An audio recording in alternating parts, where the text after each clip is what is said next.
इसी से हुई, वो हुई थी खुर्शीद हसन निज़ामी से।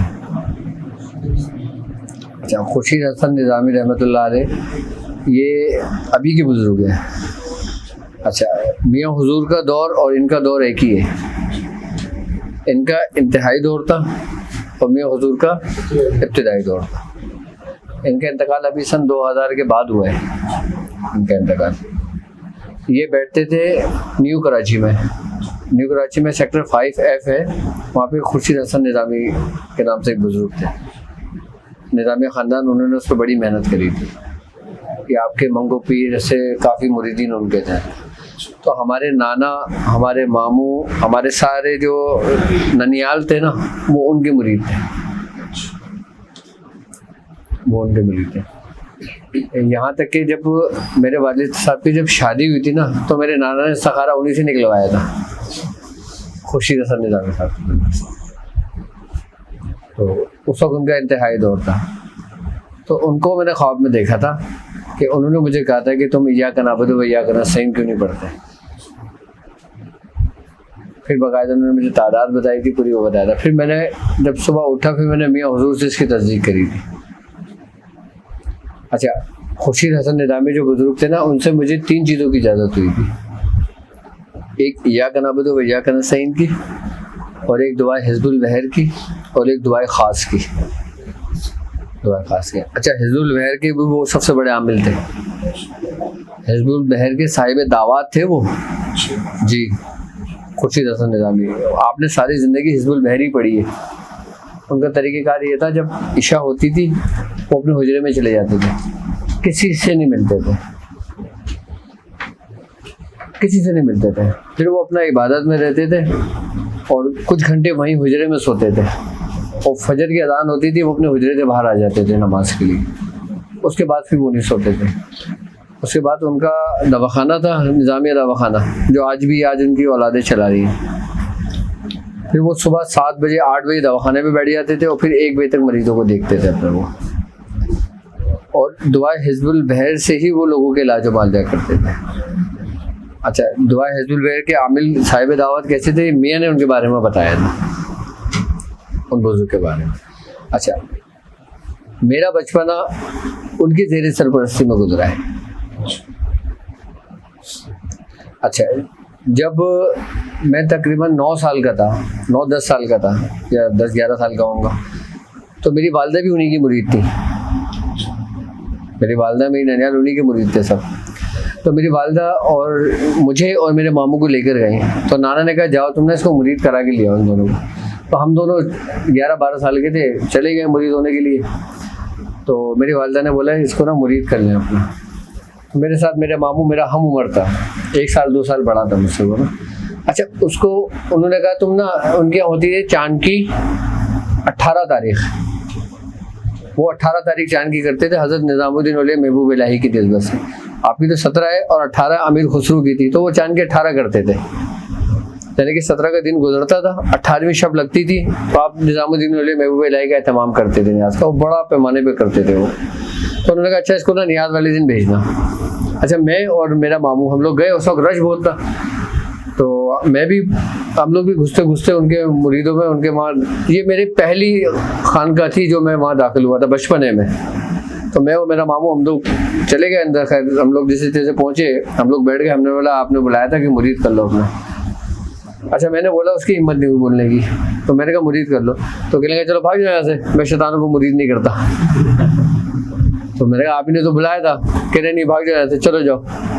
उन्होंने हमें भगा दिया वहाँ से। अच्छा, मेरे मामू को बोला तू बैठ गया यहाँ पर। अच्छा, उसको मुरीद कर लिया, मुझे भगा दिया उन्होंने।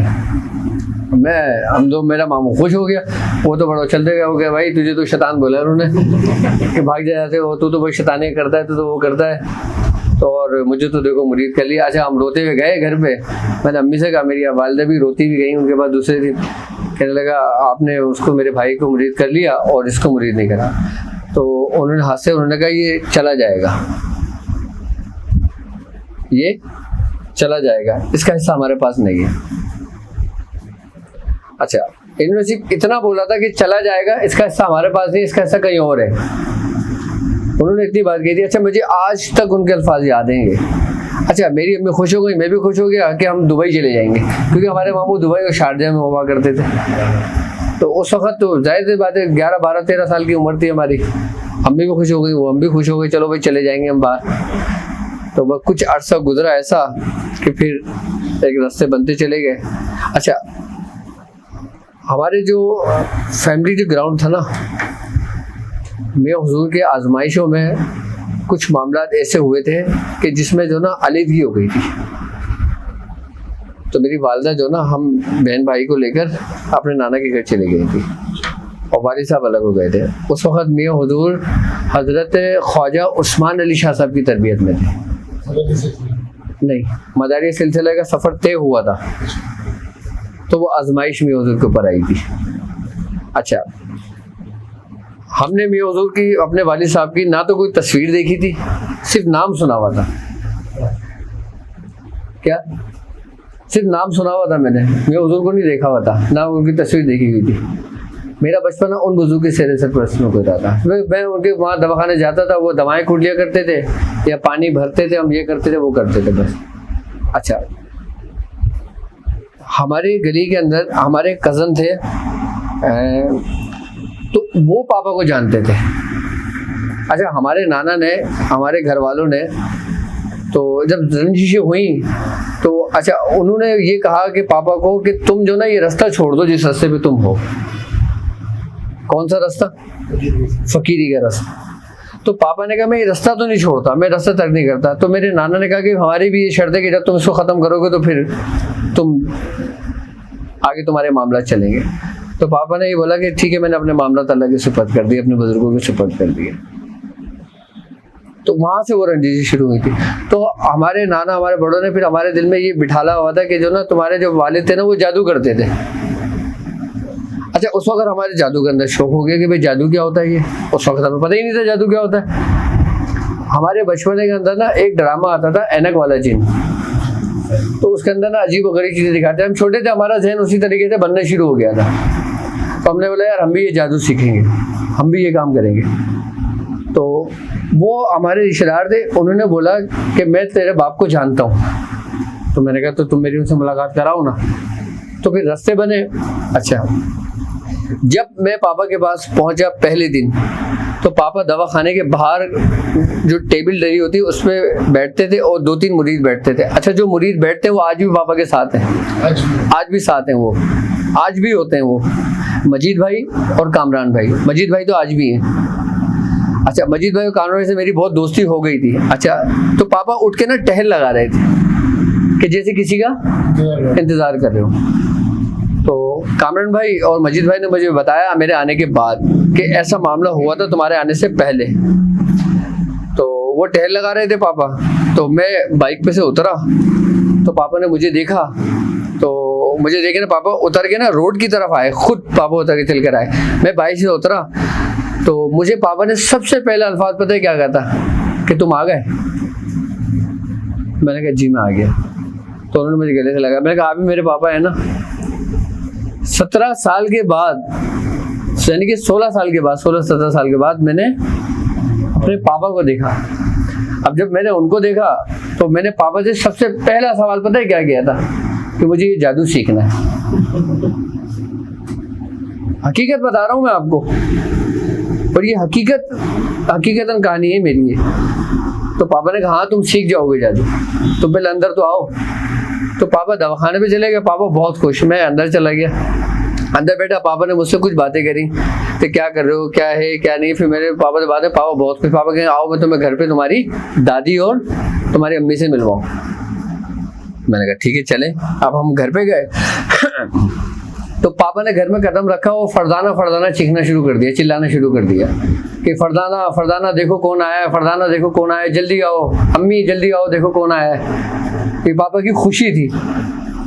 तो दादी ये लोग सब छोड़ छाड़ के सब घर में काम काज कर रहे थे, सब आ गए। कहते क्या हुआ कहते देखो वाजिद आया है। सब घर वालों ने बहुत प्यार, बहुत, सबने पहली दफ़ा देखा था मुझे, पहली दफ़ा देखा था। हाँ, तो सबने मुझे गले लगाया, मुझे प्यार किया, मुझे सब कुछ करा। तो मैंने कहा चले सब, जब सबसे मिल मिला लिए ना, फिर मैं पापा को जाके बैठ गया। मैंने कहा मुझे बताएं जादू कैसे करते हैं। तो कहने लगे तुम अभी आए हो, तुम रुक जाओ, अभी रात में रुको, यहाँ पे सुकून से करो। तो मैंने कहा अब मैं यहीं रहूँगा आपके पास ही, मुझे अभी चीज़ सीखना है। कहना हाँ तुम सीख जाओगे।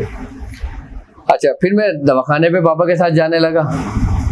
अच्छा, जब मैं पापा के साथ दवाखाने पे जाने लगा तो मैं मरीजों को देखा। अच्छा, कामरान भाई और मजीद भाई आज भी होते हैं। कौन कामरान? नहीं, वो कामरान नहीं, कामरान अल्लामा कामरान नहीं, अल्लामा कामरान अलग, जिन्होंने पापा का भी वो संभाला हुआ है रूहानी जवाहिर, वो अलग कामरान है। एक कामरान वो है जो मलीर से आते थे, वो मलीर से आते थे और उनकी रियाजत, उनकी मेहनत उस वक़्त ऐसी थी कि वो शख्स 19,000 मरतबा बिस्मिल्लाहिर्रहमानिर्रहीम पढ़ता था और कब्रिस्तान में जाकर पढ़ता था वो शख्स। और मजीद भाई उनकी रियाजत ऐसी थी कि वो सूरह रहमान 120 या 130 मरतबा रोज़ाना पढ़ते थे। कि जब मैंने कदम रखा तो अब मैंने उनसे, अच्छा मेरे उस वक्त 9 के पेपर होने वाले थे, 9 या मैट्रिक के। तो मैंने कामरान भाई से कहा, मैंने कहा कामरान भाई आप जो ना मेरे लिए कुछ कर सकते हो ऐसा कि जैसे मैं पास हो जाऊं। तो कहने लगे हाँ तुम पास हो जाओगे। तो मैंने कहा अच्छा मुझे कुछ बताओ, मुझे खुद करना पड़ेगा या तुम कुछ करके दोगे? तो मुझसे कहने लगे तुम्हारे बस का नहीं है, तुम नहीं कर सकते, मैं खुद करके दूंगा। मैंने कहा ठीक है तो तुम ही करो। अच्छा, हमारा खैर जैसे तैसे पेपर हुए, लेकिन जब रिजल्ट आया तो हम पास थे। अब मैंने पापा से बोला, मैंने कहा मुझे ये चीज़ सिखाएं, ये क्या है? अब पहले मुझे ये बताएं, ये जादू है, ये अमल है, ये अमलियात है, मुझे बताएं इसके बारे में। तो पापा ने सबसे पहला जो मुझे काम दिया था ना, वो बताया था कमीज़ चेक करते हैं ना मरीजों की। तो मुझसे कहा था अच्छा एक काम करो, ये मरीज की कमीज़ रखी है, ये कमीज़ उठाओ, ये बिछाओ, उसको चेक करो। अच्छा मैंने चेक करा तो कह रहे ये पढ़ो, इस पे दम करो, फिर दोबारा चेक करो। तो मैंने जब पढ़ा दोबारा चेक करा तो वो हुआ। तो मैंने कहा ये तो बढ़ गई। फिर उन्होंने बताया कि अब तुम इसका अमल करो और फिर इस तरीके से करना। बड़े तो ये मर्द होता है, छोटे तो मतलब अब डायग्नोज कर लिया हमने ये मर्द है, अब हम करें क्या आगे? कहना एक ही दिन में सब सीख लोगे क्या? मैंने कहा अच्छा। फिर उन्होंने मुझे तरीक़ेकार समझाने शुरू करे। कामरान भाई ने मुझे बताया कि 3 दिन पहले, मेरे आने से 3 दिन पहले कोई दवा नहीं बनी थी। तो कामरान भाई कहीं मसरूफ़ हो गए थे। तो पापा ने उन पर गुस्सा करा कि तुमने दवाएं क्यों नहीं बनाई अभी तक? तो कामरान भाई कहने लगे कि वो मैं कहीं मसरूफ़ हो गया था। तो पापा ने कहा अच्छा चलो ठीक है कोई बात नहीं, सिर्फ 3 दिन की परेशानी होगी। कितने? 3 दिन की परेशानी होगी। तो कामरान भाई 3 दिन बाद पछाए पापा किसी को रख लें। तो कहने लगा ठीक 3 दिन के बाद तुम आ गए थे। अच्छा मैं आते ही मैंने काम संभाल लिया था पापा का, क्योंकि मैं एक सीखने की एक जस्तजू से मैं आया था। मैंने उसी वक्त आके ही दूसरे दिन में अपने उसमें काम पे लग गया था मैं अपना। फिर पापा ने जो मुझे बताने शुरू करा, जो मुझे कराने शुरू करे, और फिर कामरान भाई और वो उनको देख के मुझे और शौक हुआ। पापा मुझे बताते कि ये इतना करता है, इस तरीके से कर रहा है, इसने अभी तक खाना नहीं खाया, इसने अभी तक ये नहीं करा, इसने अभी तक वो नहीं करा, इसने कब्रिस्तान जाके पढ़ा, उसने वहाँ जाके पढ़ा। अच्छा कब्रिस्तान से हमें थोड़ा सा डर लगता था। तो पापा ने कहा अच्छा तुम कामरान के साथ चले जाना। तो कामरान के साथ मैं कब्रिस्तान गया पहली पढ़ाई में। फिर दूसरी पढ़ाई में मजीद भाई के साथ मैं ग्राउंड गया। उसके बाद जब हमारा एक दफ़ा हौसला खुला, उसके बाद फिर खुल के हमने काम किया। फिर ऐसा काम किया कि पापा ने मुझे ये बोल दिया था कि अब घर में बच्चे हैं, तुम घर में नहीं आना, इन चीज़ों को लेके बाहरी वहाँ कारखाने में तुम्हारा बंदोबस्त करा देता हूँ, तुम वहाँ जाके रुकना अपने। अच्छा आज भी कामरान भाई और मजीद भाई मेहनत और रियाजत पर है।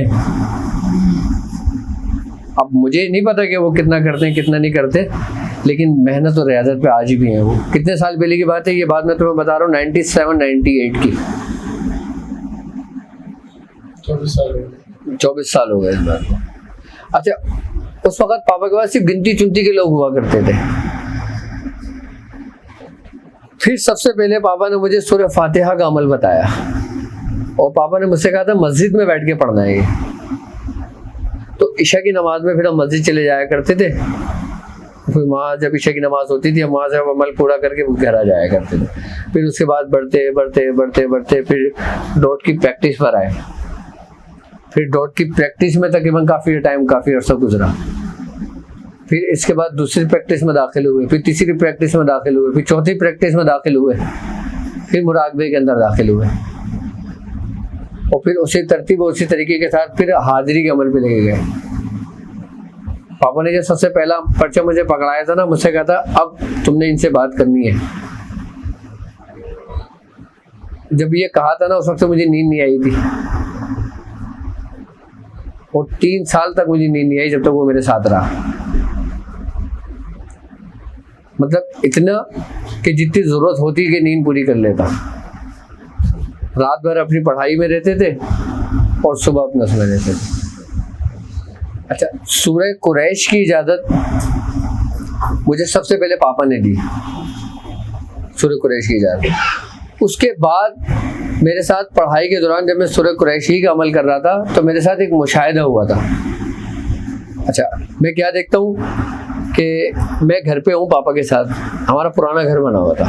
तुमने तस्वीर देखी होगी पापा की कि पापा के साथ मैं खड़ा हूँ, दुबला पतला सा। वो बहुत पुरानी तस्वीर अभी अपलोड की थी मैंने। उस वक़्त मैं रियाजत में था, अपना सख्त परहेज चल रहा था हमारा सब, उस वक़्त की बात थी वो।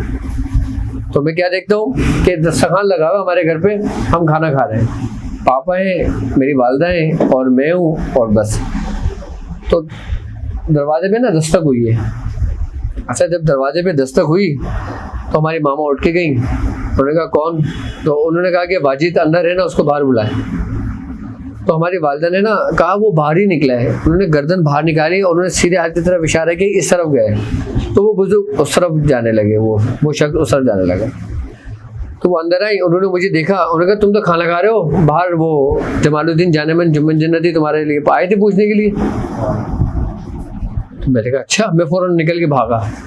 अच्छा, जब मैं निकल के भागा ना तो वो हमारे 3-4 घर छोड़ के वहाँ तक पहुंचे थे। मैं एकदम उनके करीब पहुंचा ना तो मैंने उनको आवाज़ लगाई, हुजूर हुजूर। उन्होंने एकदम मुझे देखा, मुझे चिपटा दिया।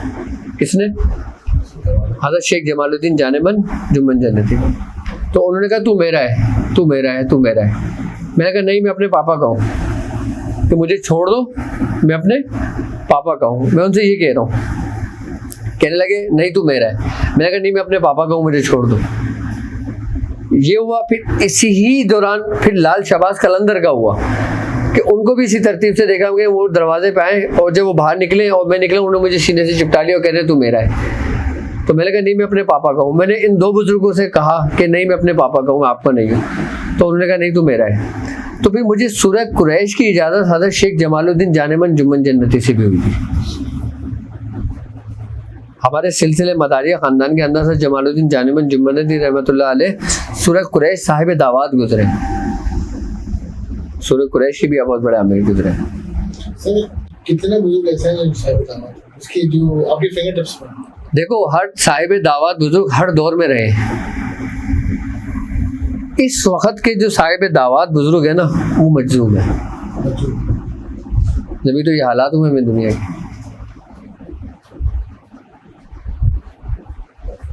अब ये होना भी एक जरूरी था।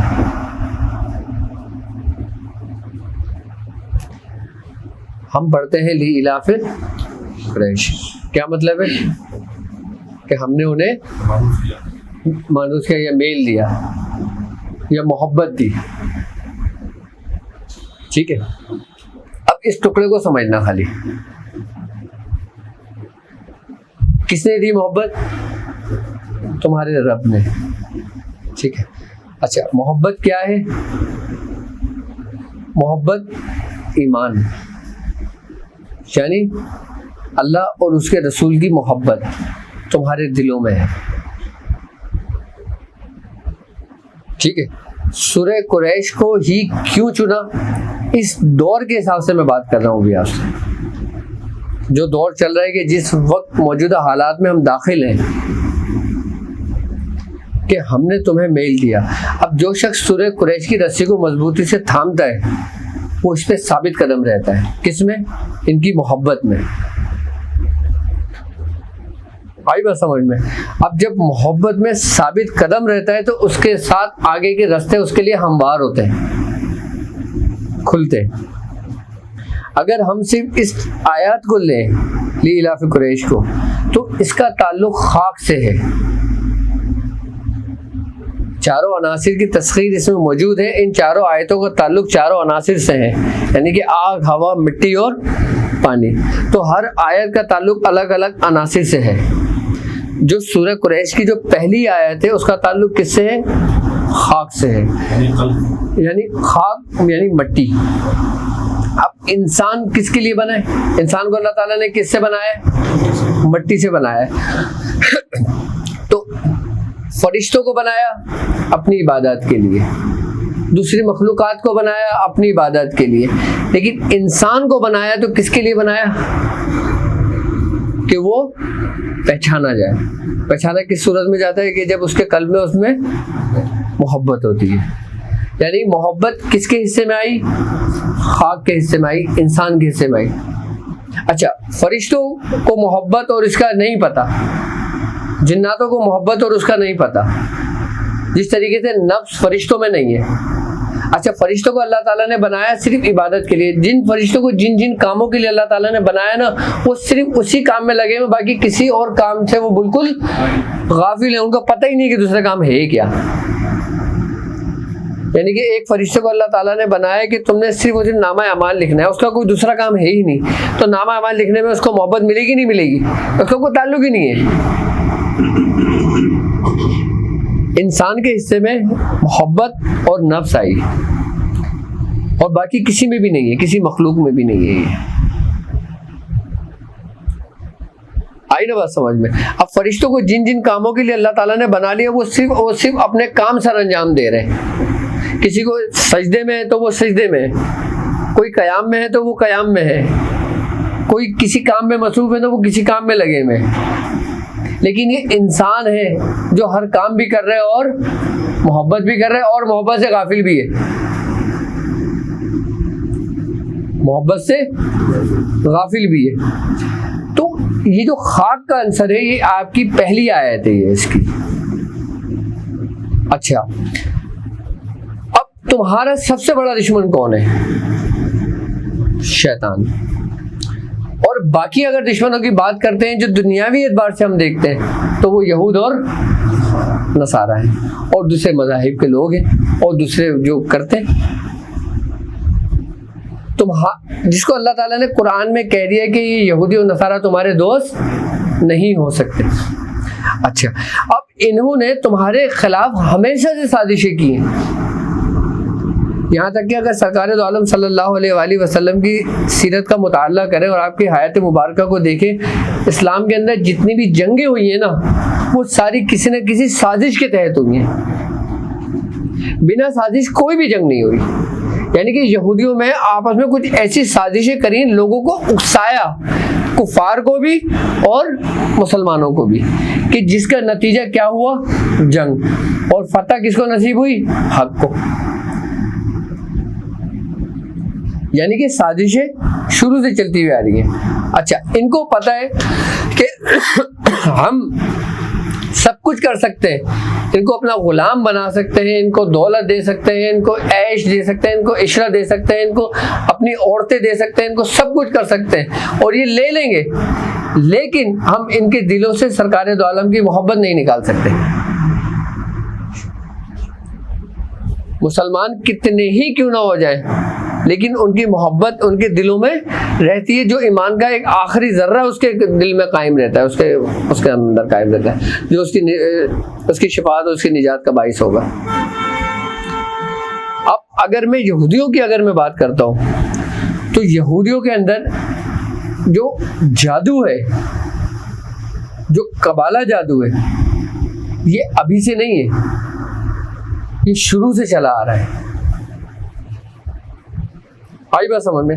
इस जादुओं को खत्म करने के लिए ही हजरत सुलेमान अलैहिस्सलाम ने अपने दरबार के तमाम देव और अजिन्नाओं को ये हुक्म दिया कि वो पूरी दुनिया का गश्त करें और तमाम जादूगरों की सोबत अख्तियार करें और उनसे उनका जादू लें और मेरे पास लेकर हाजिर हों। तो पूरी दुनिया का जादू जो था ना, वो तमाम जो देव, जो जिन्नात, जो उनके ताबे थे, वो सबने इकट्ठा किया। इकट्ठा करने के बाद हज़रत सुलेमान अलैहिस्सलाम को लाकर दे दिया, तो वो एक किताब की सूरत अख्तियार कर गई।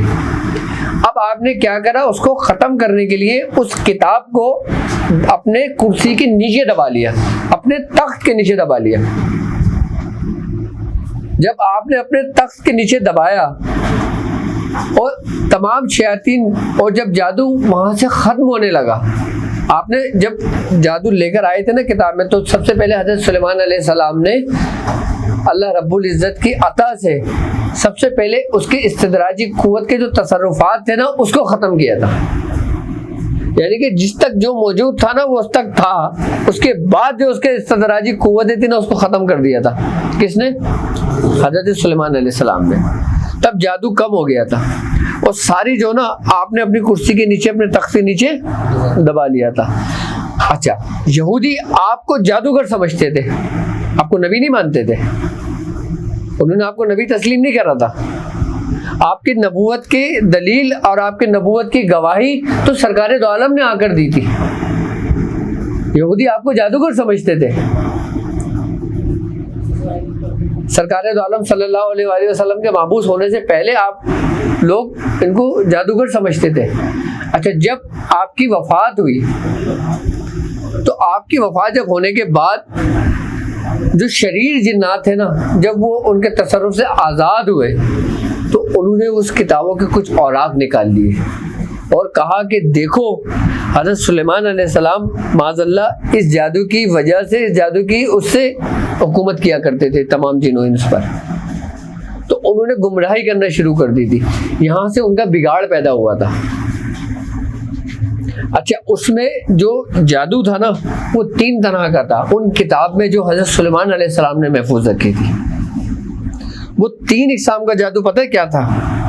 सबसे पहला जो उसमें जादू था ना वो था तसव्वुराती कुव्वत का जादू।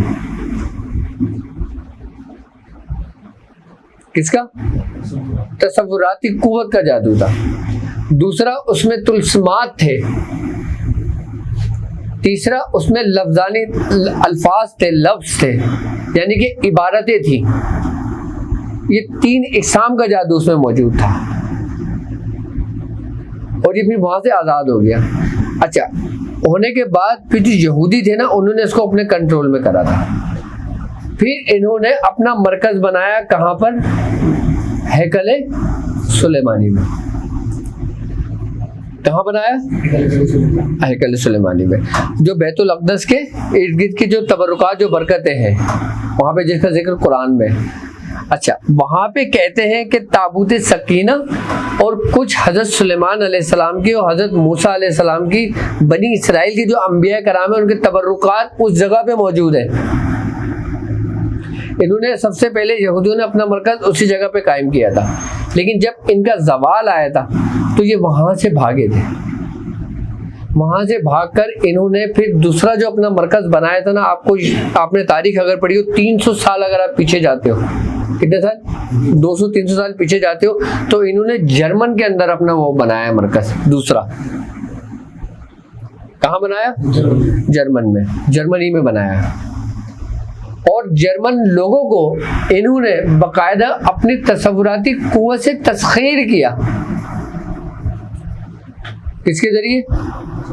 तसव्वुराती कुव्वत के जरिए इनको तस्खीर किया और बाकायदा कबाइले जादू के जरिए इन्होंने वहां पे इतना होल्ड कर लिया, इतना होल्ड कर लिया कि वहां से ये पूरी दुनिया पे फैलने लगे। अब अल्लाह रब्बुल इज़्ज़त जिससे जो चाहता है वो काम ले लेता है। वो किसी मुसलमान से चाहे उससे काम ले ले, किसी ईसाई से चाहे उससे काम ले ले, या किसी हिंदू से चाहे उससे काम ले ले। इस सिस्टम को दुनियावी एतबार से ख़त्म करने के लिए अल्लाह ताला ने किससे काम लिया?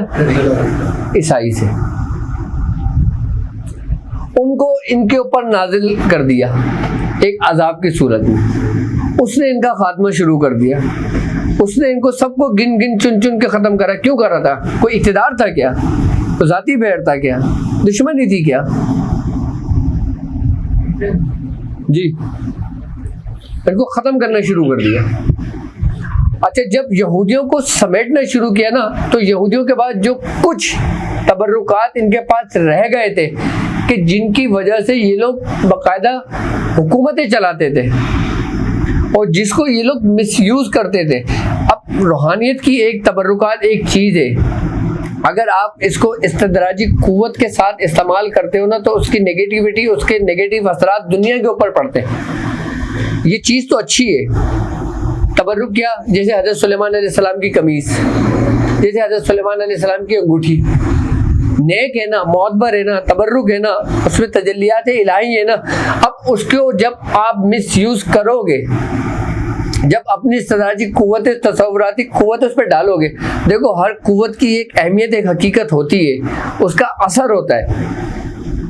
जब आप अपनी बुरी नज़र किसी अच्छी नज़र पे डालोगे तो मुतासिर बुरी नज़र होगी, अच्छी नज़र होगी, अच्छी नज़र मुतासिर होगी। और जब अच्छी नज़र मुतासिर होगी तो फिर उसका नेगेटिविटी फैलेगी या नहीं फैलेगी, उसका बुरा असर होगा या नहीं होगा। तो दुनिया के अंदर वबाएं, बलाएं फिर नाजिल होने शुरू हो गई कि जब इन्होंने उसका इस्तेमाल गलत तरीके से शुरू कर दिया। अच्छा, इन्होंने एक इस्तेमाल तो इसके ज़रिए किया और एक इस्तेमाल इन्होंने किया अपनी तसव्वुराती कुव्वत के ज़रिए। अच्छा, तसव्वुराती कुव्वत इन्होंने किस तरह जगाई? हमारे अंदर कहते हैं कि लताइफात का एक सिलसिला है, जिसको हम कहते हैं लतीफ़ा नफ्स है, लतीफ़ा कल्ब है, लतीफ़ा रूह है, लतीफ़ा सिर है, लतीफ़ा खफी है, लतीफ़ा अक्फा है। ये 6 लताइफ हैं। अच्छा, ख़ानदान कादरिया की अगर बात करते हैं ना, ये 7 लताइफ हैं, यानी कि खफीउल अक्फा तक। ख़ानदान कादरिया की बात करते हैं ना, तो ख़ानदान कादरिया के अंदर 9 लताइफ हैं, यानी कि नफ्स, कल्ब, रूह, सिर, खफी, अक्फा, ये 6 हो गए। 7वां खफीउल अक्फा है। 7वां क्या है? खफीउल अक्फा। 8वां नसीर और 9वां महमूदा, यानी कि नसीरा और महमूदा। ये 9 लताइफ है जो ख़ानदान कादरिया के हैं। 6 तो जाहिर हैं, 3 पोशीदा है। यानी कि 6 का ताल्लुक ज़ाहिरी से कि जिसका लोगों ने जिक्र सुना है सबका लताइफात, और 3 बातिनी है। ये उस वक्त 3 के इसरार और राज रमूज खोले जाते हैं कि जब इंसान 6 पे रियादत और मेहनत कर लेता है। आई बात समझ में? अब यहूदियों के अंदर इन्होंने बाकायदा अपनी इस्तदराजी कुव्वतों के ज़रिए वो बाकायदा तौर पे इन्होंने इसको 27 हिस्सों में तकसीम किया है इंसान को। कितने हिस्सों में? 27 हिस्सों में किया है। यानी कि 9 लताइफात वो जो हमारे हैं, अब इन्हीं को बिल्कुल अपोजिट कर लो तो कितने हो जाते हैं? 9 और 9 18। और इनके यहाँ भी जो 9 है ना, वो इन्होंने बाकायदा तौर पे महफूज कर दिए, बिल्कुल पोशीदा कर दिया, वो 27 है। अच्छा, हमारे यहाँ तज़किया नफ्स कराया जाता है। हमारा जो नफ्स होता है ना, उसके बारे में हमारे बुजुर्गान दीन हमें जो तालीम करते हैं, उसका जो मकाम है वो कल्ब और रूह उसके दरमियान है। लेकिन यहूदी जब ये लोग इस पर रियाजत करते हैं अपनी तसव्वुराती कुव्वत को जगाने के लिए, तो ये ज़ेरे नाफ नीचे करते हैं, यानी कि हम लोग नीचे से ऊपर की जानिब बढ़ते हैं, वो माकूस करते हैं, इसको वो उल्टा करते हैं। अच्छा, हम क्या करते हैं कि हम बुराइयों से बचते हैं, हम गुनाहों से बचते हैं। आई बात समझ में? तो हम, इसका मतलब है कि हम तज़किया नफ्स कर रहे होते हैं, अपने नफ्स को पाक कर रहे होते हैं। हमारे अंदर जो नफ्स हमारा है, अच्छा, ये इसका बिल्कुल अपोजिट करते हैं। ये वो काम करते हैं, अच्छा, ज़ाहिरी एतबार से ये वो काम आप पे जाहिर नहीं करेंगे, लेकिन ये हर काम जो ना अपना बातनी तौर पर करते हैं। ये अपने नफ्स को बाकायदा जगाते हैं, किसके जरिए? शैतान को खुश करने के लिए ऐसे काम करते हैं जो हमारे शरीयत और इस्लाम के खिलाफ होता है। अच्छा, प्रैक्टिस इन लोगों की भी होती है, रियाजत इन लोगों की भी होती है, मेहनत इन लोगों की भी होती है।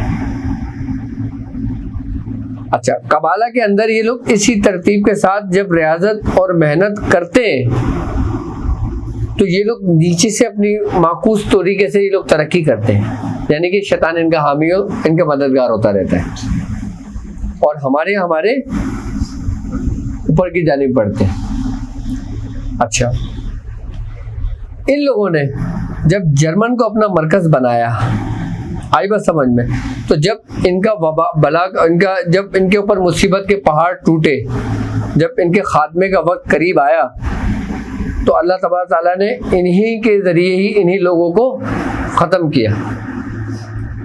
ये चैप्टर क्लोज हो गया। अच्छा, कुछ ये लोग वहाँ से भागे, कहाँ पर? फिर इन लोगों ने वहाँ से हिजरत की अफगानिस्तान की तरफ। ये तारीख है, कहाँ पे करी? अफगानिस्तान। फिर इन लोगों ने अपने वो तबर्रुकात, वो चीज़ें और इनके वो आमिलीन, अच्छा इनके यहाँ एक कबीला है बरखी कबीला। कौन है? बरखी कबीला, जो हजरत आसिफ बिन बरखिया से चला था।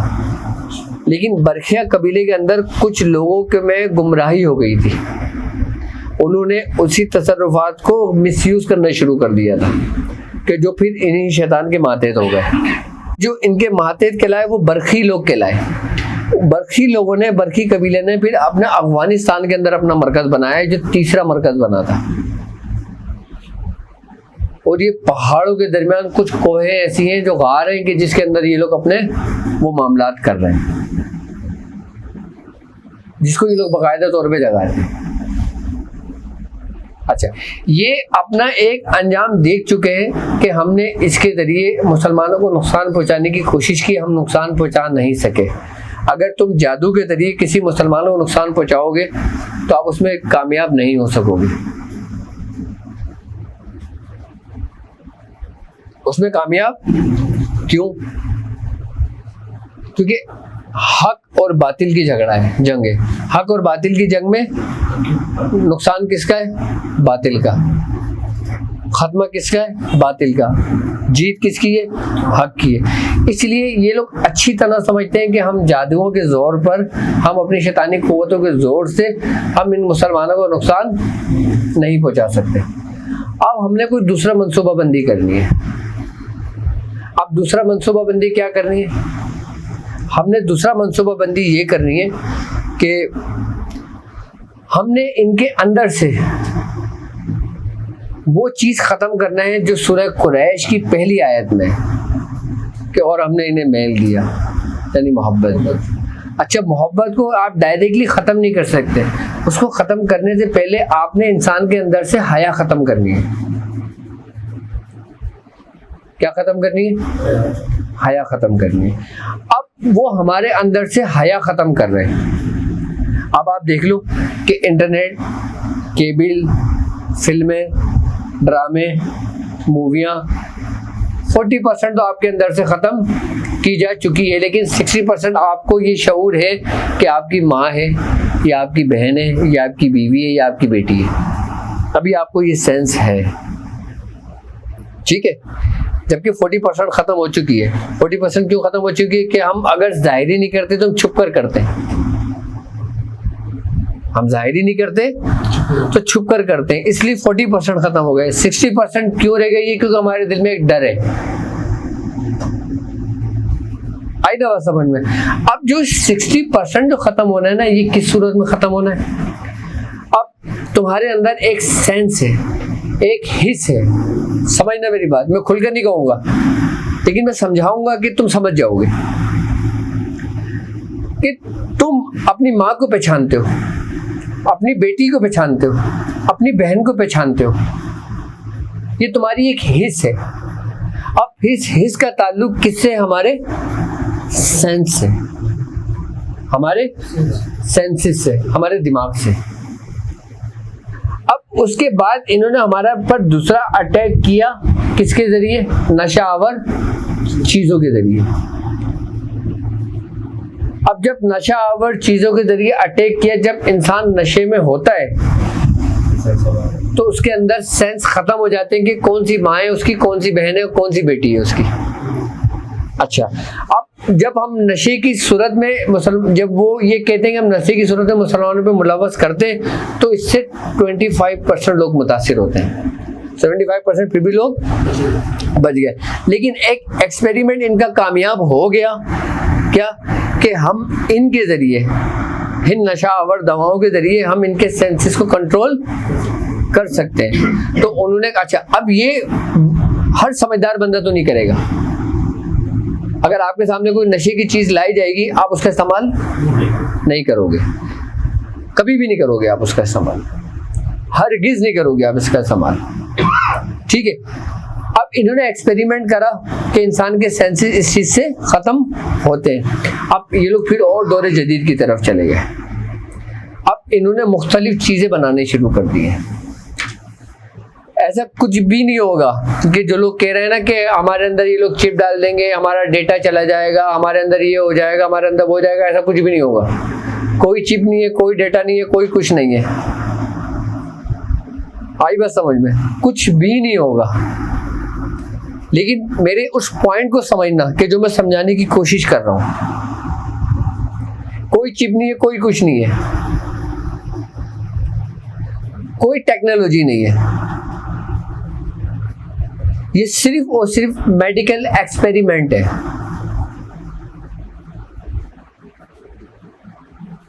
आई ना बात समझ में? अब हम जिस दौर से गुजर रहे हैं, अभी वो असल चीज नहीं आई है, असल चीज अभी नहीं आई है। असल चीज को आने में अभी कम से कम 50-100 साल का टाइम है। क्या? अभी असल चीज नहीं आई है, अभी नकल चल रहा है, क्योंकि असल से पहले नकल आता है। असल से पहले अभी सब नकल चल रहा है, तो इसलिए तुम्हारे लिए बेहतर है सब कुछ। ये देखना चाह रहे हैं कि हम कितना हद तक कंट्रोल कर सकते हैं। इन चीजों का मकसद, इस पूरी प्लानिंग का मकसद, इन सब कुछ करने का मकसद सिर्फ और सिर्फ आपके अंदर से एक हिस्स को खत्म करना है, जिसका नाम है हया, कि जिसके बारे में सरकार दो आलम ने फरमाया कि जब तुम हया ना करो तो तुम्हारे दिल में जो आता है वो करो। यानी कि हया आपका ईमान है। जब आहिस्ता आहिस्ता आहिस्ता आहिस्ता आपको डोज देनी जानी शुरू करेगी, तो आपके अंदर से क्या चीज, आपके अंदर सेंस खत्म होने शुरू हो जाएगा। असल अभी नहीं है, अभी क्योंकि ये हमारा एक इब्तिदा दौर है। ये मैं आपको एक बात बताऊं, हम उस दौर में दाखिल हो चुके हैं कि जिस दौर में बाकायदा तौर पे अंबिया कराम ने पनाह मांगी है। इस दौर से सरकार दो आलम सल्लल्लाहु अलैहि वसल्लम ने आपने फितने दज्जाल से पनाह मांगी है। अब ये फितने दज्जाल के दौर का बिल्कुल इब्तिदा है। ये इसको ये सफर तय करने में 100 साल भी लग सकते हैं, 200 साल भी लग सकते हैं, लेकिन अब हम उस मंजिल, उस सफर के अंदर दाखिल हो चुके हैं, उस दौर के अंदर दाखिल हो चुके हैं।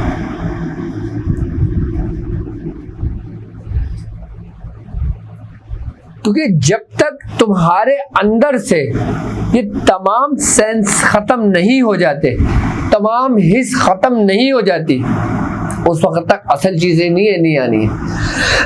असल चीजों से मुराद असल फितने ने, क्योंकि अभी इस फितने से छोटे छोटे फितने आएंगे, यानी कि काज़िब दज्जाल भी आएंगे। असल दज्जाल तो आएगा ही आएगा, उससे पहले कई झूठे दज्जाल आएंगे। आप देखना कुछ अरसे के बाद आपको खबरें मिलनी शुरू हो जाएंगी।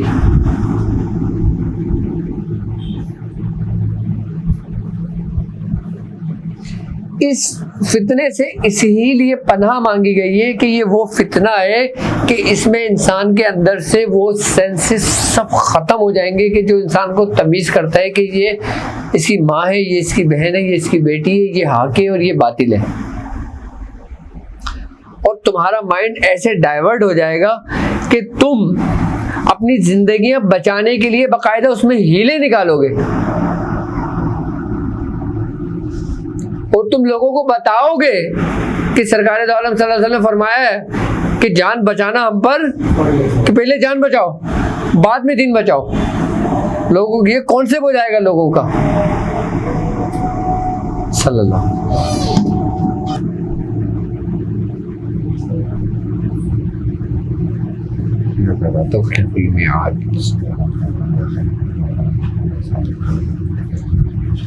यानी कि ये वो दौर होगा कि इसमें जो ना फिर बाकायदा हीले आएंगे। आई बात समझ में? क्या कि पहले जान बचाओ, बाद में जब जान बचेगी तो दीन का काम करोगे ना। लेकिन जो अहले ईमान होंगे, क्या जो मोमिनीन होंगे, वो दीन को बचाने के लिए अपने आप को कुर्बान करेंगे। क्या जो अहले ईमान होंगे और जो मुनाफिकीन होंगे वो सारे हिलेबाजी में लग जाएंगे।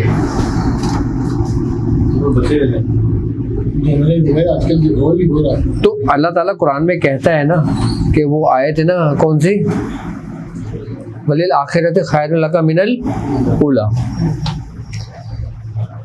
कि जो आखिरी के जो लोग होंगे वो पहले के लोग से बेहतर होंगे।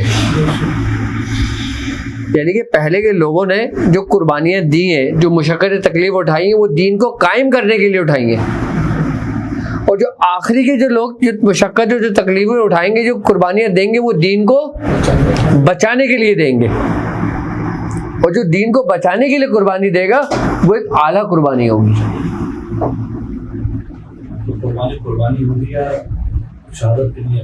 वो शहादत का एक आला दर्जा होगा, और ऐसा आला दर्जा होगा कि जैसे शौदाए बदर,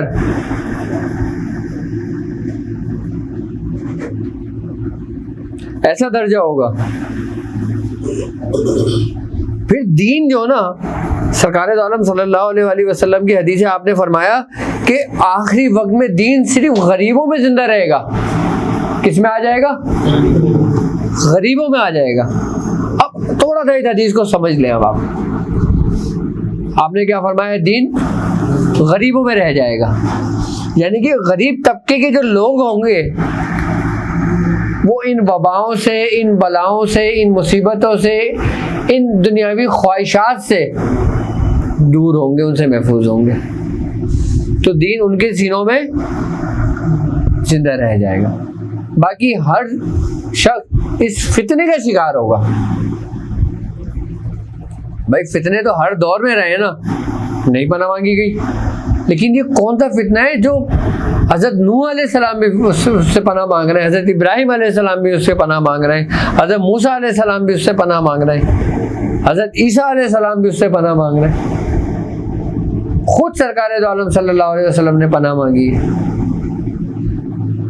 यानी कि ये वो फितना होगा कि इससे दुनिया में रहने वाला हर शख्स मुतासिर होगा, क्योंकि फितनों से हर शख्स मुतासिर नहीं होता। कुछ कुछ जगहें, कुछ कुछ लोग मुतासिर रहे। जितने भी दुनिया में फितने आते रहे, आप देख लो कितने कितने फितने आए, सारी दुनिया तो मुतासिर नहीं हुई। लेकिन ये वो वाहिद फितना है कि जिससे पूरी दुनिया का निज़ाम धर्म भरम हो जाएगा। ये दज्जाली वैक्सीन लगानी चाहिए कि नहीं लगानी चाहिए? ओ भाई, यहाँ वैक्सीन का तो काम ही नहीं है ना, उसमें तो हम बात ही नहीं कर रहे। मैं तुम्हें उसकी जड़ों में लेके जा रहा हूँ, तुम उसके ऊपर फल में ले जा रहे हैं, खाने में लगे हो। मैं ये बताना चाह रहा हूँ कि हम उससे बच कैसे सकते हैं।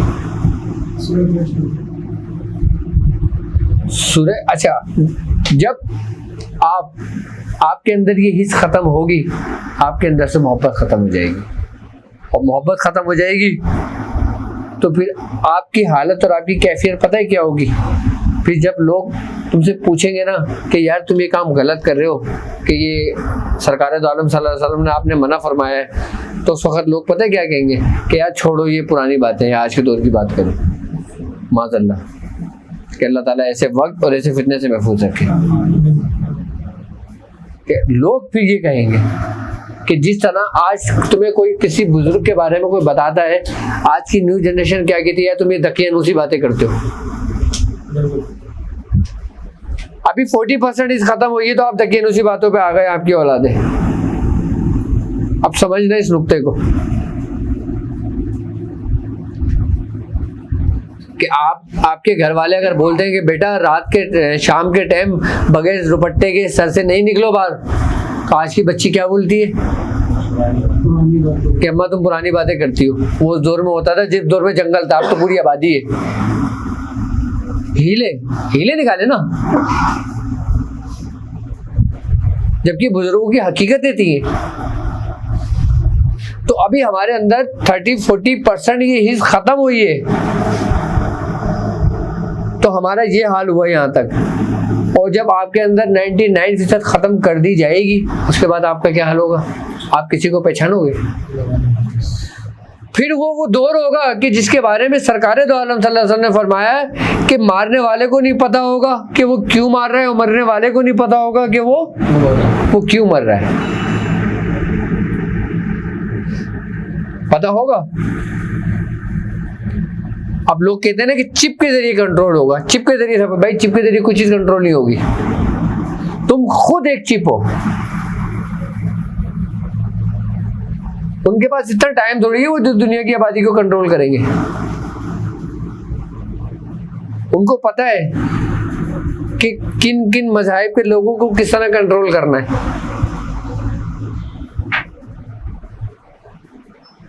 मैं सही बता रहा हूं आपको, उनको आपसे बेहतर तरीके से पता है। कोई चिप नहीं है, कोई वो नहीं है, कोई कुछ नहीं है। लेकिन जो वक्त गुजरता जाएगा, अच्छा ये होना है, इस होने को कोई नहीं डाल सकता। मैं क्यों ये बात कह रहा हूं? क्योंकि ये बातें हमें हदीसों से मिली। सारी पेशेंट गोइयां हमारे बुजुर्गों ने की है, और बुजुर्गों की कही हुई हर बात अपनी जानिब हक है। किसी ने बंद लफ्जों में कही है, किसी ने खुलकर कही है, किसी ने थोड़ी कही है, किसी ने पूरी कही है।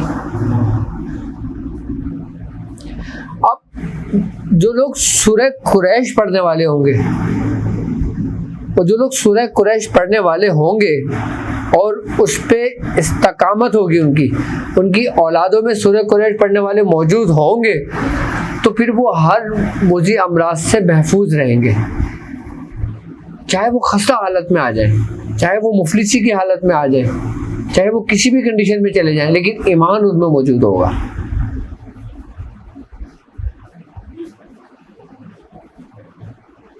भाई सबसे पहले आपको मखलूकुल हाल करेंगे।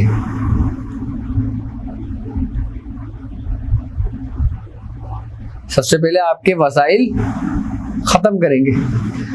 आज जो आपके घरों के अंदर दरख्त लगे हुए हैं, आप जो बेहतरीन आम खा रहे हैं, बेहतरीन फ्रूट खा रहे हैं, बेहतरीन सब्जियां खा रहे हैं, सब कुछ खा रहे हैं, आप एक वक्त आएगा कि आप इन चीजों को तरसोगे।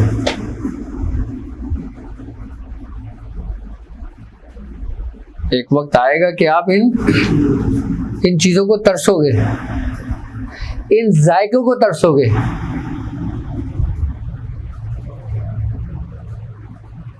एक सेब आप देसी खाते हो, जो किसी के बाग का लगा होता है। एक सेब मार्केट से लेके चाइना का खाते हो आप। एक सेब किसी बाहर की कंपनी का लेके खाते हो। तीनों के जायके में फर्क है या नहीं?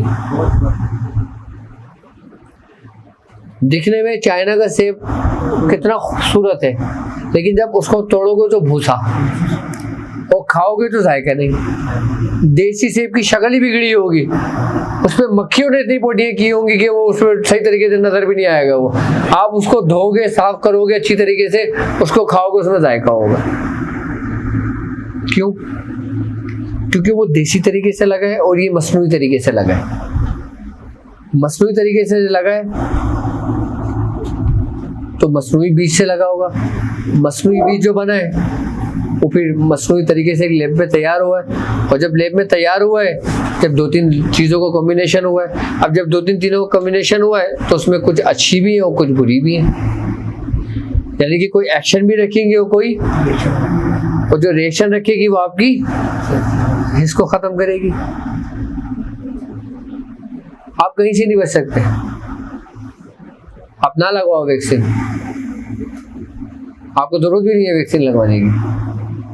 आप लाख बचते रहो। आप जो खा रहे हो ये क्या है? बाहर से जो चॉकलेट आ रही है क्या है? इम्पोर्ट चीजें हम लेते हैं, बड़ा फख्र महसूस करते हैं कि यार ये बाहर की आई है, जरा तुम भी चखो कैसे जायकेदार है। क्या है? नहीं बच सकते तुम, किसी सूरत नहीं बच सकते। ऐसी पना थोड़ी मांगी इस फितने से। हवा में छोड़। लेकिन वही बच सकता है कि जिसको अल्लाह बचाए, जिसको अल्लाह तौफीक दे बचने की, वही बच सकता है जिसको अल्लाह, वरना आपके किसी के बस की भी बात नहीं है।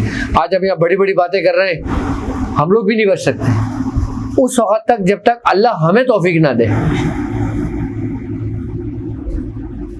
जब तक अल्लाह, हम भी नहीं बच सकते, क्योंकि ये दौर ही ऐसा है।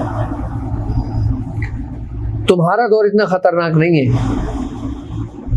लेकिन तुम्हारी औलादों का दौर तुमसे ज्यादा खतरनाक होगा। तुम अगर ये कहते हो कि हमारा दौर 50% खतरनाक है, तो उनका 70% खतरनाक होगा, और फिर उनकी औलादों का 90% खतरनाक होगा, और फिर उनकी औलादों का 100% खतरनाक होगा।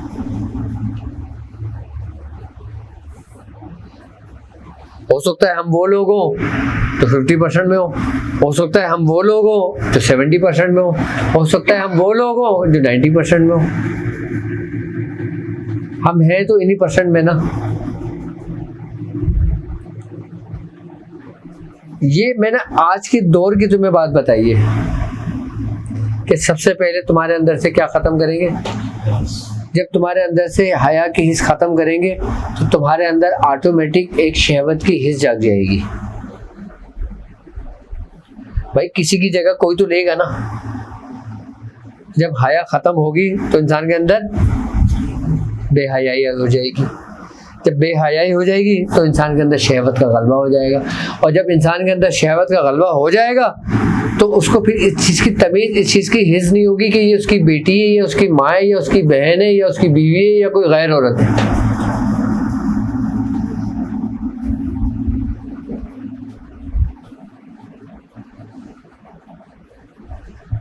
ऐसी पनाह मांगी गई है।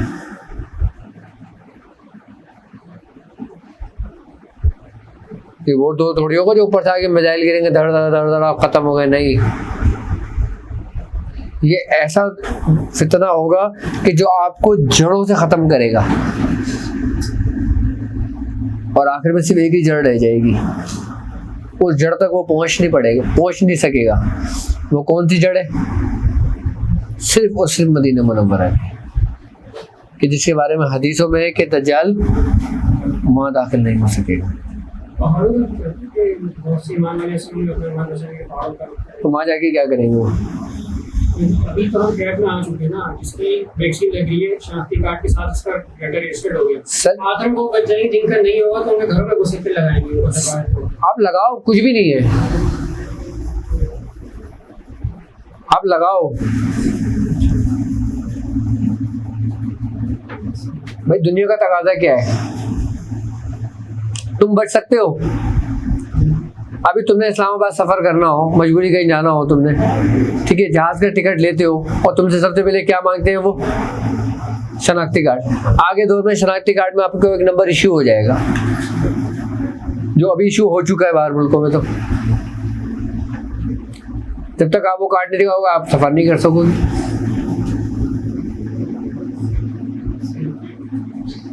अब बैंक का निज़ाम जो है, तुम बैंक का काम नहीं करते हो क्या? बैंक में डिपॉजिट नहीं करते हो क्या? अब कुछ उलमा कराम कहते हैं कि बैंक सही नहीं है, कुछ कहते हैं सही है, लेकिन आप करते नहीं हो क्या?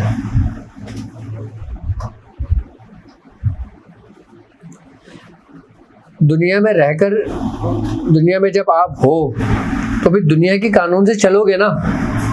अब आपके ऊपर कौन सा कानून लागू है जो आपके हुक्मरान जाएंगे? अभी जिंदा मिसाल, खुली मिसाल, अभी हमने ईद की है। क्यों करी तुमने ईद? बताओ। नहीं करते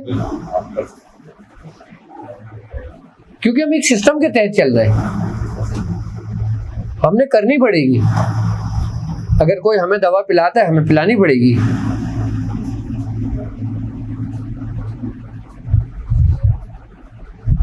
मैंने अभी क्या कहा है आपसे कि अभी असल नहीं है, अभी नकल है। हर असल से पहले नकल होती है, उसके बाद असल आती है। और असल उस वक्त तक नहीं आएगी कि जब तक नकल के जरिए 90% कंट्रोल पूरा ना हो जाए। आप लोग शोर में जा रहे हैं कि भाई ये 2 साल बाद बंदे मर जाएंगे, और भाई जो नहीं लगा हुआ क्या वो नहीं मरेगा?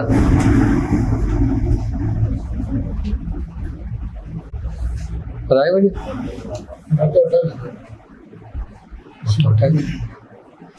इससे बच नहीं सकते, आप कितने हीले कर लो।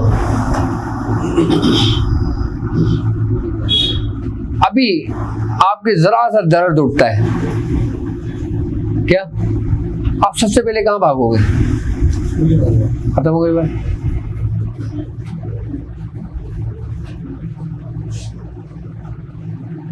कहाँ भागोगे? हो गए काम आपको?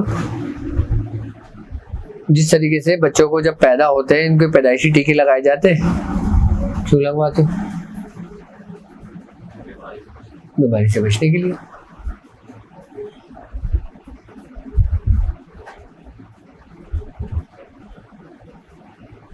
लेकिन अभी हम असल की जानिब नहीं पहुंचे, अभी हम नकल पे चल रहे हैं। लेकिन सूरह कुरैश पढ़ने वाला कम से कम इसके मुज़िर असरात से महफूज रहेगा, क्योंकि वो अपने आप को, अपने दिमाग को, अपने सेंस को, अपने सेंसिस को हर वक्त याद दिला रहा है। क्या याद दिला रहा है? कि लिए इलाफ़े कुरैश, कि हमने उन्हें महल दिया, हमने उन्हें मोहब्बत दी। जब किसी की याददाश्त चली जाती है तो उसको बार बार मुँह पर थप्पड़ मार के बोला जाता है, कहा जाता है, उसके अल्फाज दोहराए जाते हैं। किस लिए? उसको याद दिलाने के लिए, रिकॉल किया जाता है। उसको रिकॉल करते रहते हैं, उसको डॉक्टर रिकॉल करते रहते हैं कि बोलते रहो उसको कि पहचानेगा ये। इसी तरीके से अगर आपके साथ कोई ऐसे मामला सरजद होता है और जब आप सूरह कुरैश पढ़ रहे होते हैं तो आपके सेंसेस, आपका दिमाग, आपका दिल, आपकी ज़ुबान, हर चीज़ एक्सेप्ट करता है उसको जो आपकी ज़ुबान कहती है। आप दिल से ना पढ़ रहे हो ना, आप खाली ज़ुबान से पढ़ रहे हो ना, तो आपका पूरा वजूद सुन रहा होता है, और जब वजूद सुन रहा होता है तो वो उस पर लब्बैक कहता है। और जो लोग इससे गाफिल हो जाते हैं फिर वो मुझे अमराज में मुब्तला हो जाते हैं।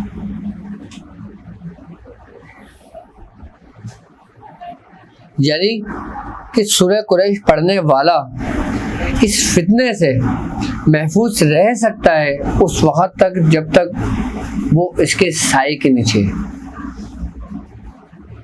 यानी कि जब तक वो इसको पढ़ रहा है, इसको कर रहा है, इसको समझ रहा है, अपने विर्द में रखा हुआ है। अच्छा, इस सूरह कुरैश की ये बरकत, खास बरकत है कि सूरह कुरैश पढ़ने वाला क्यों महफूज रहता है इसके मुज़िर असरात से, कि इसमें अल्लाह ताला ने मोहब्बत देने के बाद अब तुम इस सूरत का ताल्लुक आखिरी वक्त से देखो। सूरह कुरैश का ताल्लुक इस दुनिया के आखिरी वक्त से देखो। वो तुम्हें खुले अल्फाजों में समझा रहा है, तुम्हें कह रहा है, लेकिन तुम नहीं समझ रहे हो। वो कह रहा है कि हमने तुम्हें मोहब्बत दी, यानी मेल दिया, और सर्दी और गर्मी से महफूज कर दिया। जिस हम दौर के अंदर दाखिल हो रहे हैं या हो चुके हैं या हम होंगे, ठीक है, अल्लाह तबारक ताला तुम्हें किससे महफूज कर रहा है? उन दोनों ही चीज़ों से जो इस फितने दज्जाल की बेस है। फितने दज्जाल की बेस है, बुनियाद है, कि जिसके ज़रिए वो सराजी कुव्वतों पे हुकूमत करेगा दुनिया पर। इन दोनों चीज़ों से अल्लाह ताला तुम्हें सूरह कुरैश के ज़रिए महफूज कर रहा है, यानी कि गर्मी और सर्दी। तुमने सुना है कि बुजुर्ग फरमाते हैं कि जब वो आएगा तो उसके हाथ में एक दवा होगी, और एक हाथ में उसके जन्नत होगी और एक में दोज़ख होगी। एक पे जन्नत होगी और एक पे दोज़ख होगी।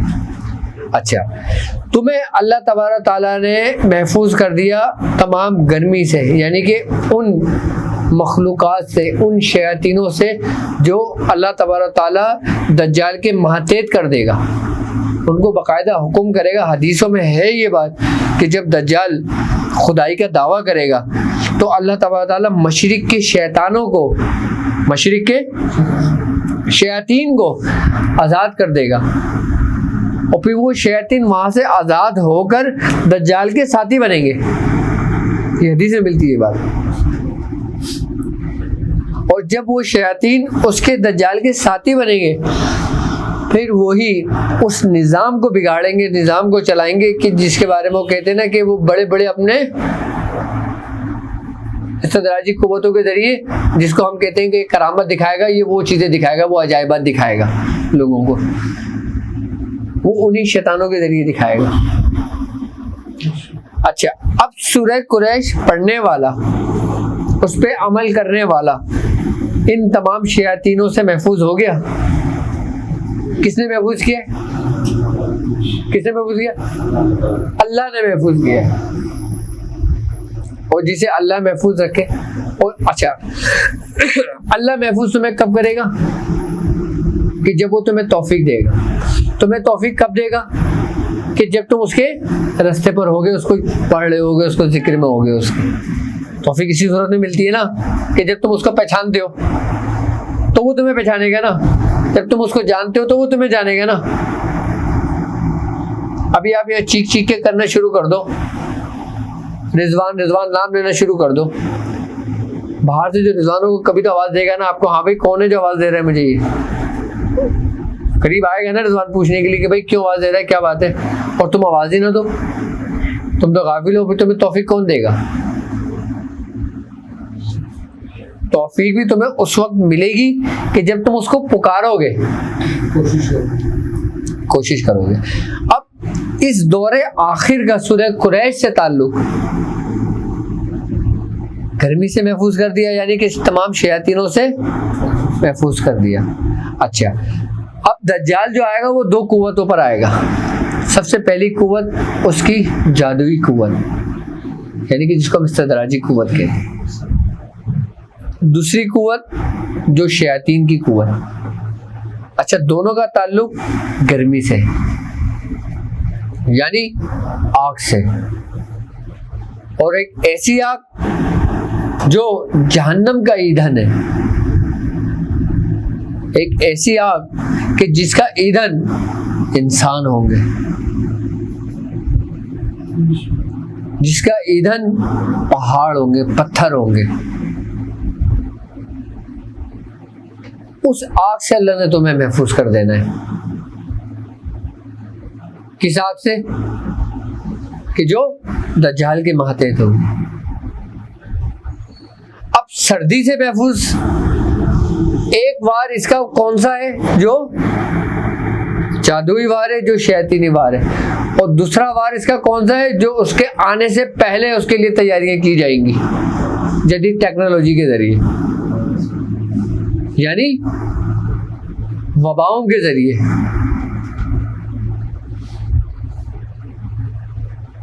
यानी उन लिक्विड के जरिए कि जो उन वबाओं के जरिए बनाया जाएगा, और जो वो बैक्टीरियाज होंगे, जो वो वायरस होंगे, उनकी जिंदगी है सर्दी में, ठंड में। जितने भी बैक्टीरियाज हैं, जितने भी वायरस हैं, जितनी भी बीमारियां आपके जिस्म में मौजूद हैं, उनका वजूद जो कायम रहता है वो सर्द में रहता है, यानी ठंडक में रहता है, बिल्कुल एक्टिव हो जाता है। वो मरता नहीं है, यानी कि ठंड में वो वायरस मरता नहीं है और एक्टिव हो जाता है।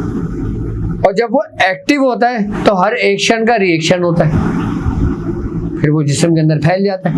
अब अल्लाह तबारक ताला ने तुम्हें इन दोनों चीज़ों से महफूज कर दिया। किसके जरिए? सूरह कुरैश के जरिए।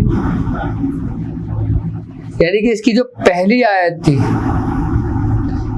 अगर हम दौरे जदीद की अगर हम बात करते हैं तो सबसे पहले तुम्हें पहली आयत का जो मफहूम, जो तर्जुमा है ना, जो मैंने पूरा समझाया है, वो चीज़ें ख़त्म कर दी जाएंगी तुम्हारे अंदर से। और जो उसकी दूसरी आयत है क्या, कि तुम्हें सर्दी और गर्मी से महफूज कर देगी। अब हमारे अंदर एक डर और खौफ क्या है?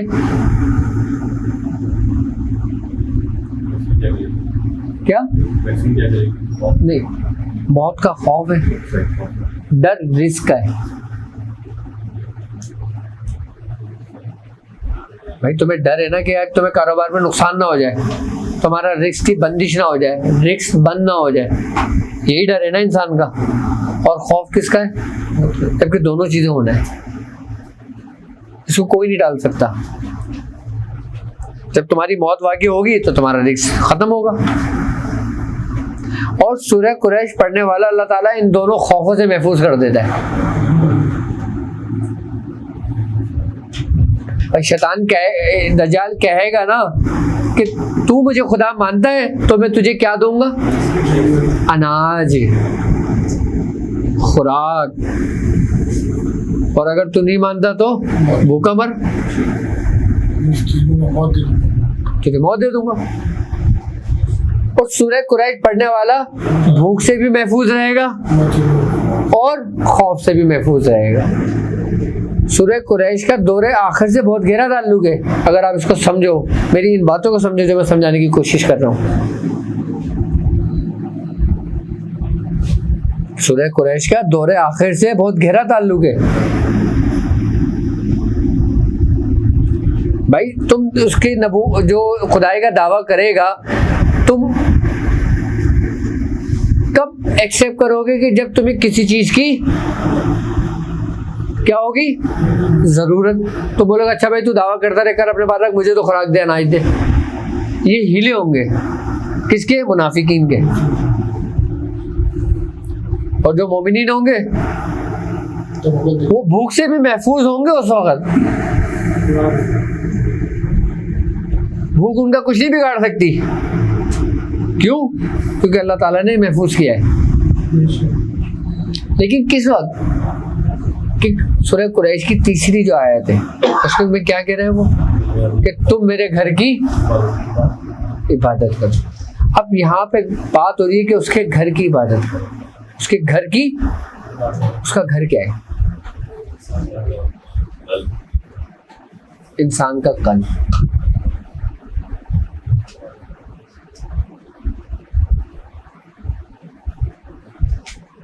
एक बैतुल कल्ब है कि अगर तुम उसका तवाफ कर लो तो तुम इस जहां में भी कामयाब और उस जहां में भी कामयाब। यानी कि तुम फितना दज्जाल की उन इस्तदराजी कुव्वतों से महफूज हो गए। सिर्फ किसके जरिए? सूरह कुरैश के जरिए। तुम सूरह कुरैश के तर्जुमा उठा के पढ़ो और जो बातें मैंने तुमसे कही है तुम उसको अपने जहन में रखो, सारा पस मंजर तुम्हारे आंखों के सामने आ जाएगा कि जिस तुम्हारे आंखों में चल रहा है कि यार ये हो रहा है और किन किन चीज़ों से आप महफूज हो गए। यानी कि बीमारियों से, वबाओं से, बलाओं से, मुसीबतों से, जादू से, शर से, जिन्नात से, शयातीन से, हासिदीन से, मुनाफिकीन से, हर चीज़ से महफूज हो गया। लेकिन आजमाए फिर भी जाओगे क्या? आजमाए फिर भी जाओगे, लेकिन ऐसे हो गए आप कि जैसे सख्त सर्दी के अंदर आपने ब्लड प्रूफ जैकेट पहनी और ऐसे कपड़े पहने हुए कि जैसे आपको ठंड का एहसास नहीं हो रहा। आप इतना आजमाए जाओगे। लेकिन एक शख्स को बिल्कुल बरहना करके सख्त सर्दी में छोड़ दिया जाए, उसकी आजमाइश कैसी होगी? उसकी आजमाइश और आपकी आजमाइश में फर्क हुआ। क्यों? क्योंकि आपने अपनी आजमाइश के लिए तैयारियां की हुई थी। बारिश से पहले आपने अपने घर की रिपेयरिंग कर ली थी। और एक शख्स बारिश होने से पहले उसने अपने घर की कोई भी रिपेयरिंग करी, अचानक बारिश है, उसका क्या हुआ? सब कुछ बह गया। वो कितनी बड़ी आजमाइश में गुजरा। और एक शख्स जिसने बारिश से पहले अपने सारे घर का काम करा लिया था, उसके ऊपर भी आजमाइश गुजरी, तो कैसे गुजरी उसको पता भी नहीं चला। तो जो लोग सूरह कुरैश पढ़ते हैं और सूरह कुरैश का अमल कर लेते हैं और सूरह कुरैश पे कायम रहते हैं, इस दौर के लिए ये समझ लेना कि सूरह कुरैश इसमें आज़म है। सूरह कुरैश इसमें आज़म है, और सूरह कुरैश पढ़ने वाला कभी भी बेईमान मौत नहीं मरेगा, क्योंकि उससे अल्लाह ने वादा किया है। कैसे? कि हमने उसे खौफ से अमन दे दिया, और जब अल्लाह ताला ने तुम्हें दे दिया तो तुमसे वादा ही हो गया ना।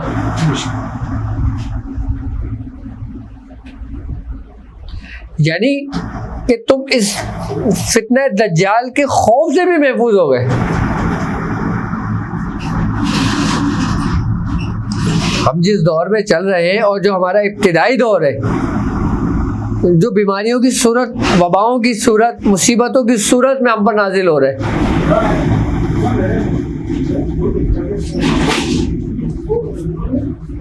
आई ना बात समझ में? तो ये उसकी सूरत में हम पर नाजिल हो रहा है, ये होना है। देखो एक बार याद रखना, होनी होकर रहेगी, दुआ ये करो कि अनहोनी ना हो, बस। और जो लोग सूरह कुरैश को मजबूती से थाम कर रखते हैं, और जो लोग सूरह कुरैश को पढ़ते हैं, सूरह कुरैश को समझते हैं, वो हमेशा महफूज रहेंगे, हमेशा महफूज रहेंगे। और तुम देख लो सूरह कुरैश का ताल्लुक और आखिरी दौर का ताल्लुक कितना गहरा ताल्लुक है। आप समझ में आई आपके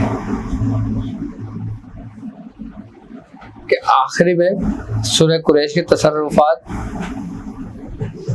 की अहमियत क्या होगी, जो साहिब दावत हैं उनकी ड्यूटियाँ कितनी उरूज पर होंगी, उनकी जिम्मेदारियाँ कितनी उरूज पर होंगी। जिसने पढ़ ली उसने निजात पाई, जिसने पढ़ ली उसने निजात पाएगी। मेरे साथ प्रैक्टिकल हो गया सूरह कुरैश। शैतान ने फंसाने की कोशिश की, अल्लाह ने बचा लिया। हुआ ये कि मैं पढ़ता हूँ, पानी पिलाना मुझे। सूरह कुरैश रोज ही पढ़ता हूँ। हाँ, तो पहले मैं बहुत ज़्यादा डिसाइड हो रहा था कि पहले तो शैतान ने बस वसा डाला कि जो अल्लाह से मांग रहे हैं नहीं होगा, इस तरह से। तो फिर मैं डिसाइड हो गया कि अपना टाइम को 12 बजे पढ़ने बैठ गया।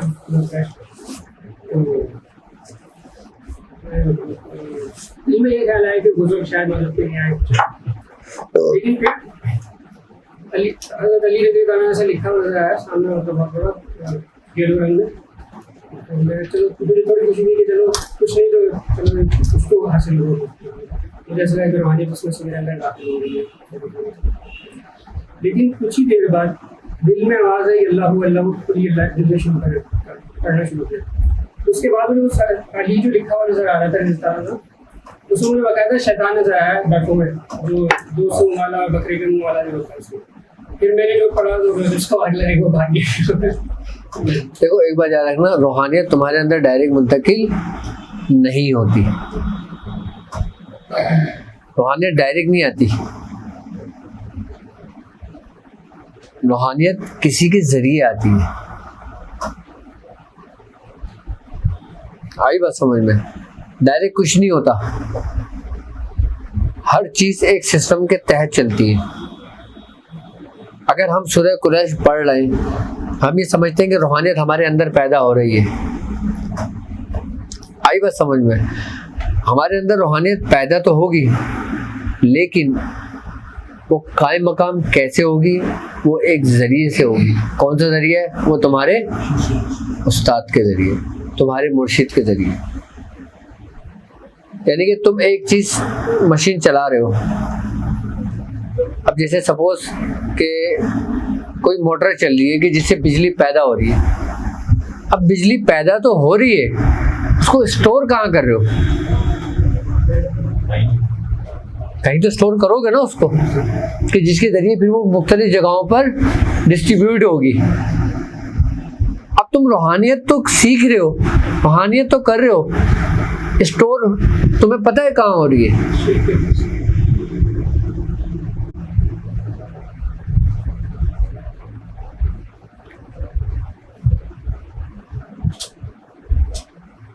कम से कम मैं समझता हूँ सूरह कुरैश पढ़ने वाला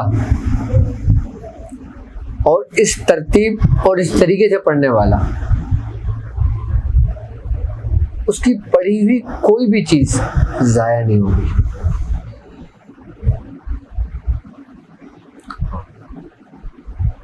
आप अगर सफर तय करके आधे सफर में छोड़ भी देते हो ना, तो जितना सफर आपने किया है ना, उतने सफर की जो तबर्रुकात है, जो फयूजात है, जो रूहानियत है, वो तुम तक पहुंच चुकी है,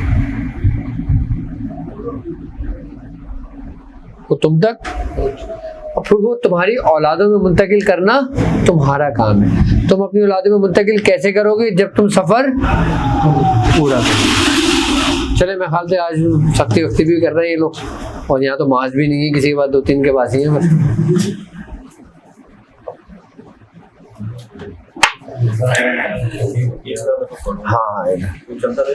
हाँ पढ़ते इंशाल्लाह। सुबहान अल्लाह बहर गम यार तो ही, सुबहान अल्लाह बहर कुशाए शिकार तो ही, सुबहान अल्लाह बहरमत कुन फयाकुन, सुबहान अल्लाह मुराद मन हासिल कुन, खालिक हर बुलंदी व पस्ती, शीचिस्ताब कुन जा हस्ती, इल्मो अमल फराग दस्ती, ईमानो अमा तंदुरुस्ती। या इलाहुल आलमीन, या इलाहुल आलमीन तेरा जिक्र व अस्कार किया गया, या इलाहुल आलमीन तेरे दोस्तों का जिक्र किया गया, या इलाहुल आलमीन इसमें जो गलतियों कोताही हो गई हो तो अपने रहम व करम अपने फजल से माफ़ फरमा। या इलाहुल आलमीन हमें अपने बुजुर्गों की रस्सी को मजबूती से थामने वाला बना। या इलाहुल आलमीन हमें फितना दज्जाल से महफूज फरमा। या इलाहुल आलमीन हासिदों के हसद से महफूज फरमा। या इलाहुल आलमीन जादू के शर से महफूज फरमा। या इलाहुल आलमीन वबाओं से, बलाओं से, मुसीबतों से, बीमारियों से महफूज फरमा। या इलाहुल आलमीन सूरह कुरैश को मजबूती से पकड़ कर चलने वाला बना। या इलाहुल आलमीन सूरह कुरैश की बरकत अता फरमा। या इलाहुल आलमीन सूरह कुरैश के फयूज़ात अता फरमा। या इलाहुल आलमीन सूरह कुरैश की रूहानियत को अता फरमा। या इलाहुल आलमीन जिस शख्स ने जिस दुआ के लिए कहा बारी ताला उसकी दुआओं को, नेक तमन्नाओं को पूरा फरमा। या इलाहुल आलमीन शेख अब्दुल वहाब साहब और खुर्शीदा फातिमा साद और सादिया, या इलाहुल आलमीन जो बीमार हैं इनको सेहत तंदुरुस्ती अता फरमा, इनके कारोबार में बरकत अता फरमा, रिक्स में, आल में, औलाद में बरकत अता फरमा। या इलाहुल आलमीन जो लोग सुन रहे हैं, जो लोग देख रहे हैं, बारी ताला उनकी नेक तमन्नाओं को पूरा फरमा।